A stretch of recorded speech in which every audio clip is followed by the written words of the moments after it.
ஹே wanted crew, இன்றைக்கி நம்ம பேச போகிற டாபிக் நார்த் சென்டினல் ஐலாண்டோட கடைசி பார்ட், அதாவது ஜான் ஆலன் சோ. அவரை பற்றி தான். ஜான் ஆலன் சோ இவர் யார்? இவருக்கும் சென்டினல் பீப்புளுக்கும் என்ன சம்மந்தம்?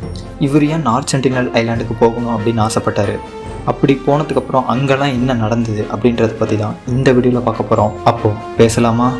ஜான் ஆலன் சோ யூஎஸில் இருக்கக்கூடிய ஆல்பமாவில் 18 டிசம்பர் 1991 அப்போ பிறக்கிறாரு.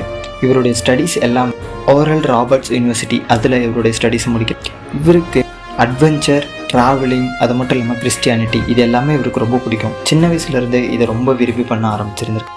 நார்த் சென்டினல் பீப்புள் இவங்களை பற்றி இவர் படிக்க ஆரம்பிச்சிருக்காரு. இவங்க சாத்தானோட பிடியில் இருக்காங்க, அதனால தான் இவங்க எல்லாமே இப்படி பிஹேவ் பண்ணுறாங்க. நாம் போய் அவங்கள மாற்றணும், அவங்க எல்லாரையும் சரிப்படுத்தணும், சாத்தானோட பிடிவிலேருந்து அவங்கள விடுவிக்கணும் அப்படின்னு சொல்லிட்டு அங்கே கிளம்புறாரு. அங்கே கிளம்புறதுக்கு முன்னாடி கிட்டத்தட்ட 4 வருஷம் இதுக்காக ட்ரைனிங் எடுத்துக்கிறாரு. மற்ற ட்ரைப்ஸ் கூடலாம் பழகி அவங்கெல்லாம் எப்படி இருப்பாங்க, என்ன மொழியெல்லாம் பேசுகிறாங்க, எப்படி அவங்களுடைய லைஃப் ஸ்டைல் அப்படின்றத பற்றியெல்லாம் தெரிஞ்சுக்கிட்ட பிறகு தான் இவர் அந்தமான நிக்கோபார் ஐலாண்டுக்கு போகிறாரு. 2016 அந்தமான நிக்கோபாரில் இருக்கக்கூடிய போர்ட் பேலியருக்கு இவர் போகிறாரு. போயிட்டு அந்தமான நிக்கோபாரில் இருக்கக்கூடிய ட்ரைப்ஸ் கூடலாம் இவர் பழக ஆரம்பிக்கிறாரு. பழகின பிறகு நவம்பர் 15 ஒரு லோக்கல் ஃபிஷர்மேனை கன்வின்ஸ் பண்ணி கிட்டத்தட்ட அவருக்கு 25,000 பணம் கொடுத்து நம்ம இந்த ஐலாண்டுக்கு போகணும் அப்படின்னு சொல்கிறாரு. பட் அவரு அங்கே யாருமே போக மாட்டாங்க, அங்கே யார் போனாலும் அவங்கள அரெஸ்ட் பண்ணிடுவாங்க, நீங்களும் அங்கே போகக்கூடாது அப்படின்னு சொல்லியும், ஜான் நான் கண்டிப்பாக அங்கே போகிறேன், நீங்கள் அந்த என்ட்ரிலேன்னு வெயிட் பண்ணிடுங்க, நான் மட்டும் உள்ளே போகிறேன் அப்படின்னு அவரை கன்வின்ஸ் பண்ணி கிளம்ப ஆரம்பிக்கிறாங்க. அவங்க போட்டில் போகும்போது பின்னாடியே ஒரு கயாக்கிங் கொண்டு போகிறாங்க, அதாவது ஜான் அந்த சென்டினலுக்குள்ளே போகிறதுக்காக. இவங்க 2 பேரும் அந்த போட்டில் போயிட்டு இருக்கும்போது நேவி ஆஃபீஸர்ஸ் இவங்கள பார்க்குறாங்க. இவங்க உடனே மீன் பிடிக்கிற மாதிரி ஆக்ட் பண்ணிவிட்டு அவங்களையும் கடந்து உள்ளே போயிடுறாங்க. உள்ளே போனதுக்கப்புறம் இதுக்கு மேலே என்னால் வர முடியாது, இந்த இடத்துலேருந்து ரெஸ்ட்ரிக்டட் ஏரியா ஆரம்பிக்குது அப்படின்னு சொல்லி அந்த ஃபிஷர்மேன் அங்கேயே போட்டை நிறுத்துறாரு. நீங்கள் இங்கேயே வெயிட் பண்ணுங்கள், நான் மட்டும் போயிட்டு வரேன் அப்படின்னு சொல்லிட்டு ஜான் அந்த கயாக்கில் போக ஆரம்பிக்கிறாரு.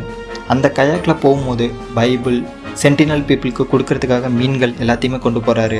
இவர் வரது பார்த்த சென்டினல் பீப்புள் எல்லாருமே கத்த ஆரம்பிக்கிறாங்க. தன்னுடைய போட்டில் இருந்த மீனை இது உங்களுக்காக தான், இது உங்களுக்காக தான் அப்படின்னு சொல்லி கத்தி தூக்கி போடுறாரு. ஆனால் பீப்புள் எல்லாருமே இவரை பார்த்து ஆக்ரோஷமாக கத்த ஆரம்பிக்கிறாங்க, இவரை தாக்க முற்படுறாங்க. உடனே இவர் பயந்து போய் திரும்ப போட்டில் ஏறிடுறாரு. போட்டில் ஏறின பிறகு என்ன நடந்துச்சு அப்படின்றது எல்லாத்தையுமே ஒரு ஜேர்னல் மாதிரி எழுத ஆரம்பிக்கிறாரு.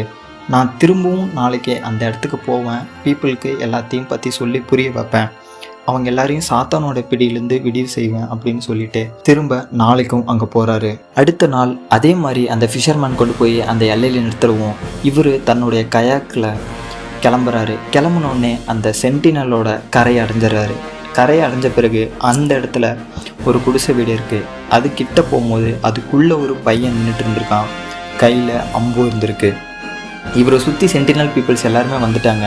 இவர்கிட்ட இருந்த தூண்டில், கொஞ்சம் மெட்டல் துண்டு, அது எல்லாத்தையுமே கொடுத்து இருந்தாங்க, இது எல்லாமே உங்களுக்காக தான் அப்படின்னு சொல்லி கீழே போட்டுடுறாரு. மக்கள் எல்லாமே கத்த ஆரம்பிக்கிறாங்க. உடனே ஜான் சரி, இது நம்ம சொல்கிறது இவங்களுக்கு புரியல போல, நம்ம இவங்க சொல்கிறதையே திரும்ப சொல்லுவோம் அப்படின்னு சொல்லிட்டு அவங்க என்ன சொல்கிறாங்களோ அதையே இவரும் திரும்ப சொல்லியிருந்திருக்காரு. உடனே அந்த மக்கள் எல்லாமே இவரை பார்த்து சிரிச்சுட்டே இருந்திருக்காங்க. ஏன் சிரித்தாங்கன்னு அவங்களுக்கு மட்டும்தான் தெரியும், ஜானுக்கு எதுவுமே புரியல. உடனே ஜான் தன்னுடைய கையில் இருக்க பைபிளை எடுத்து படிக்க ஆரம்பிக்கிறாரு. அவர் படித்த உடனே அந்த சின்ன பையன் ஜான் மேலே கரெக்டாக ஆரோ விடுறான். அந்த ஆரோ பைபிள் மேலே பட்டுருது.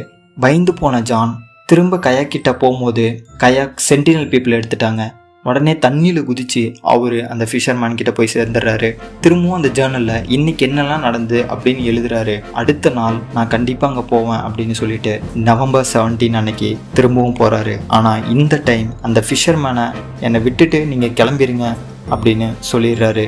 நவம்பர் 17 முன்னாடி நாள் நைட்டு அவர் உட்காந்து நான் கண்டிப்பாக நாளைக்கு போக தான் போகிறேன், ஒரு வேளை நான் திரும்ப வரல அப்படின்னா எனக்கு உதவி செஞ்ச யாரையுமே தண்டிச்சிடாதீங்க, நான் என்னோட முழு மனசோடு தான் போனேன், நான் இறந்து போனாலும் ஹெவனுக்கு தான் போவேன் அப்படின்னு சொல்லிட்டு அந்த ஜேர்னலை முடிக்கிறாரு.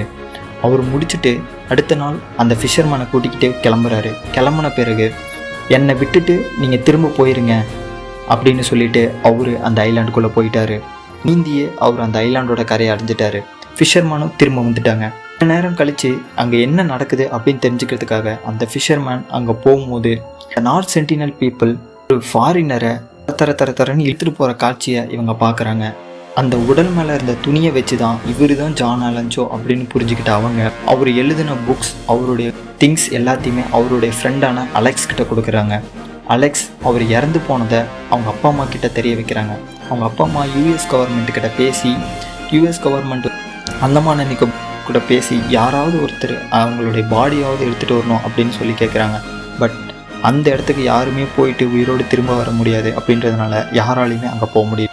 ஜான் ஆலன் சோக்கு உதவி செஞ்ச அந்த ஃபிஷர்மேன் எல்லாரையுமே கைது செய்கிறாங்க. அதுக்கப்புறம் கடைசியாக அவங்க அப்பா அம்மா என்ன சொல்கிறாங்க அப்படின்னா, அவங்க எல்லாருமே விடுவிச்சிருங்க, ஏன்னா என் பையன் தெளிவான மனநிலையில் தான் அங்கே போயிருக்கான் அப்படின்னு சொல்லி அவங்க எல்லாருமே விட சொல்லிடுறாங்க.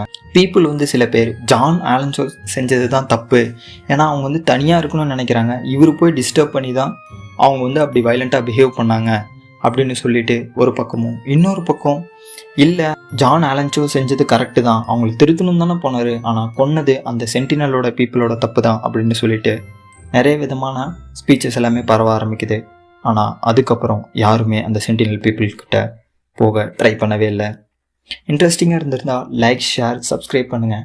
அதுக்கப்புறம் வீடியோ எப்படி இருந்துச்சு அப்படின்றத மறக்காமல் கீழே கமெண்ட் பண்ணுங்கள். பாய்.